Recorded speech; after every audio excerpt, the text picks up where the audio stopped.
Today, we're going to have the HBCU panel. For those who don't know, that's historically black colleges and universities. We are joined by Bears running back Tarik Cohen from North Carolina A&T. He's representing Colts linebacker Darius Leonard from South Carolina State, also with the Bulldog on his chest, and my fellow Howard University colleague, Jim Trotter. Gentlemen, thank you so much for joining us for this important panel. And Darius, I want to start things off with you.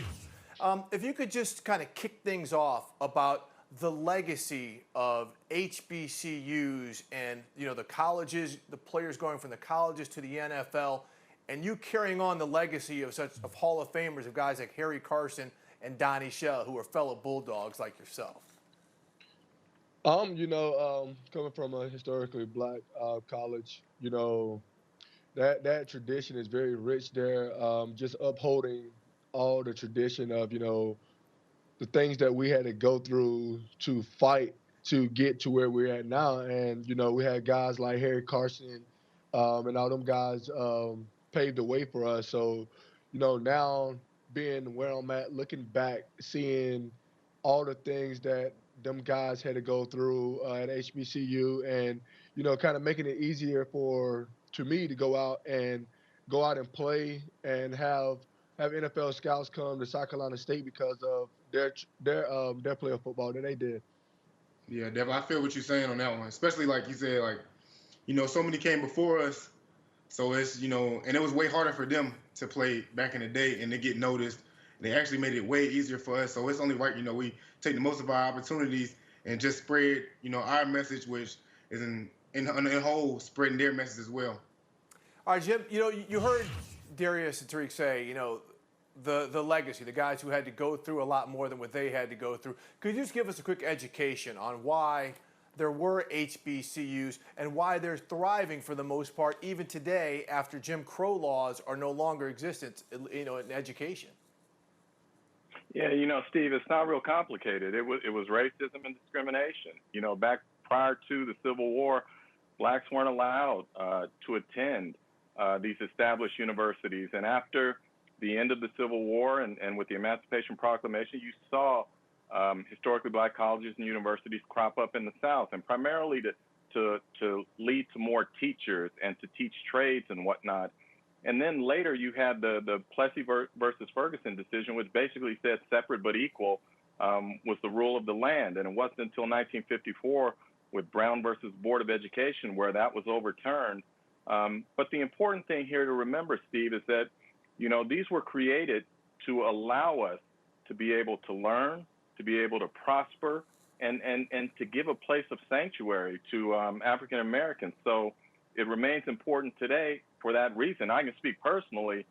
I went to a predominantly white high school, and when I landed at Howard University, there was a comfort level there that I can't even put into words about what it meant. It was such a nurturing environment, and I didn't feel like a number. I felt like there was an investment in me. And I think athletes feel that the same way, too, where you can go and prosper both on the field and in the classroom and ultimately become successful in your community. And Jim, I think a lot of us, especially all four of us here, would echo that. I started at University of Missouri and transferred to Howard. So I got the experience of both universities.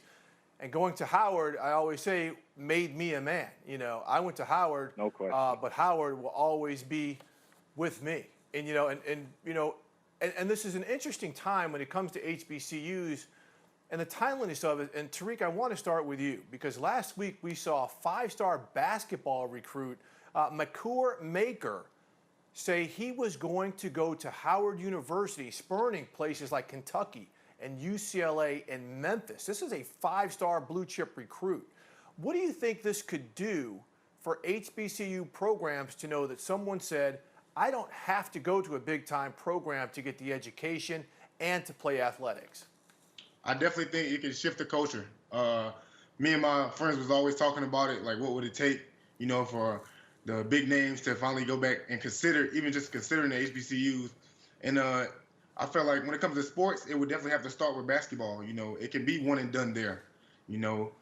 Football, you got to do a 3-year commitment, and that might be harder for athletes coming out of high school, but basketball is definitely where it needs to start. And I feel like Makur Maker, definitely has the type of background and the legacy of his dad, and just everything to bring HBCUs to the light.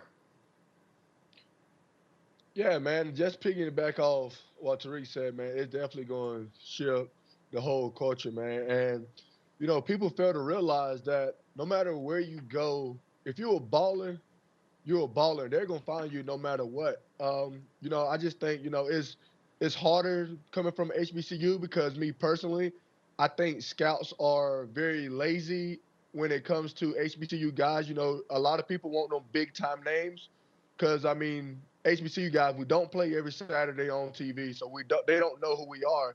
So everybody afraid to jump out and take a sacrifice on someone who's actually better than someone who go to a PWI.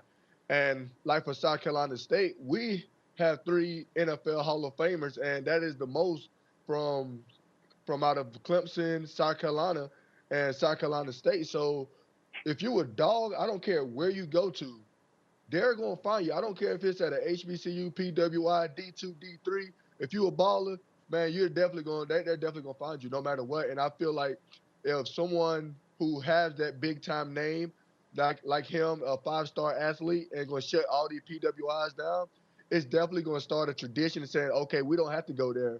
And then once all the other great athletes come to HBCU, that's going to bring more like publicity, more TV and stuff like that. And then everything will become equal. But until then, I don't think everything will be equal until all athletes start going to HBCUs and stuff. Well, Jim, we heard Tarik say basketball, it would start there because it's one and done. And football, there's that 3-year commitment.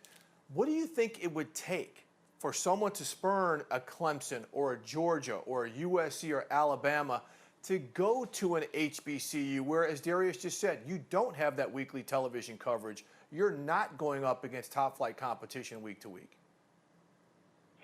Steve, the thing I took away from McCord choosing Howard is just how socially conscious these young kids are today. And I think for so long, we, the older generation, have kind of dumped on these young folks and talked about they're entitled or they're lazy or they're this or they're that. And what we have seen in the last 3 months is just how awakened they are, how committed they are to change, the energy that they have, and just how conscious they are. So for him to make that decision and for others to say that they are also considering HBCUs, to me, it says that this is a different generation, that hopefully there will be more to follow McCord Maker to these HBCUs. But I just love the fact that they're so socially conscious, so awakened, and they're not tempted by the same things maybe that another generation was. And I give them full credit for that. Yeah, it's definitely a wonderful thing that they're not, just worried about what everybody else is going to think, and they want to create their own path. For example, Mikey Williams, I'm not sure, but I think I heard that his parents went to a HBCU, and they've been passing that knowledge down, and you can just see what type of man it's making him. It's making him to his own man. He's putting his destiny in his own hands. He's put HBCUs in his top list and saying that he might be the next person to go to, an HBCU, and that will really, rock the culture because he's supposed to be, the next guy that's really him at basketball. So it'll be a wonderful thing to see.